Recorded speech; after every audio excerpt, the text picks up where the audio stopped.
Just an extremely minor update, probably not even worth uploading, but what the hell, here it is. These are some parts that I've accumulated. These are the front brake caliper rebuild kits. They are ATE brand, and they are for the quad piston front calipers used on the 24 valve 6s. I've also obtained the pinion seal for the differential. I've always been afraid to touch that because I don't have the tools to set the preload on the bearing correctly, and that's the nut for that as well. I'm going to have a go anyway. Life is too short to be scared of such things. We'll see how it goes. And these clips are ridiculously expensive for what they are, but I've got them anyway. These are for the cover on the fans for the radiator. I've also got the obscenely long right-hand drive accelerator cable for the 6-cylinder cars. That's going to go in once the engine's installed, obviously. The original is dry, rotted, baked, cracked, you name it, it's completely screwed. And to complement that, I've got the 3-mile long speedometer shaft for the right-hand drive cars as well. Oddly enough, the rubber seal seems to be missing on all of these I keep buying. I don't know if they don't put them on there anymore or they're falling off in transit, but the one on my grey car is fine without it, so I don't even know what it's for.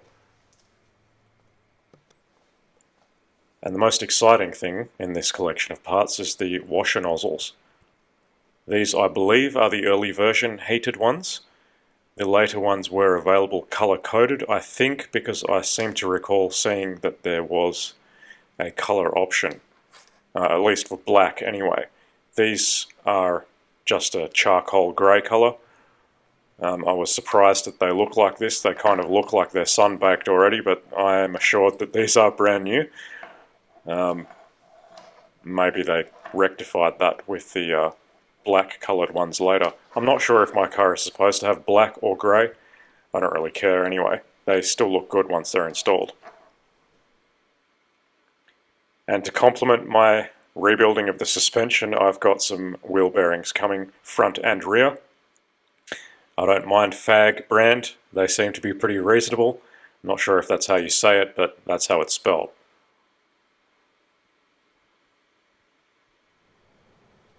And I'm pleased to note that my new door seals are starting to conform to the car body and no longer require almost smashing the windows to get the doors to close properly. And I don't recommend this method for removing dust on the car. I just did this because I was lazy and I don't really want to get it wet. But my area is as bad as Saudi Arabia when it comes to sandstorms. Any car left outside in my backyard looks like this after about a week. Welcome to Western Australia, in my suburb anyway. There's a lot of construction work going on around here and it really annoys the shit out of me having my new paint look like this, but what can you do? Installing the washer nozzles is just a case of hooking the front in first and then pushing the back down, and it just clicks into position. I wasn't quite sure about that at the first, so I looked at another one for reference. And there you go. Clicked in.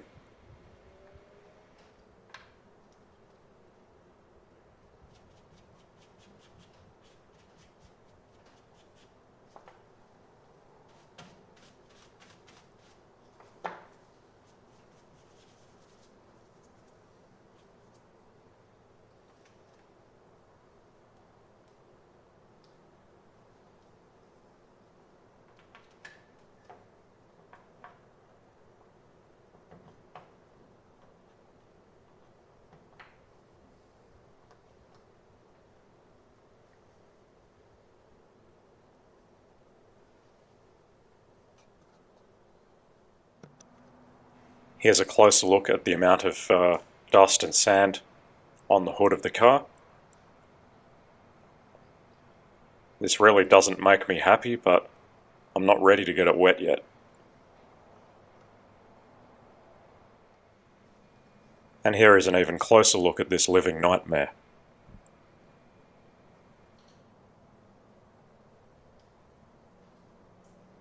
At least once I get the front and rear windows in, I can give the car a wash and probably put it under a cover.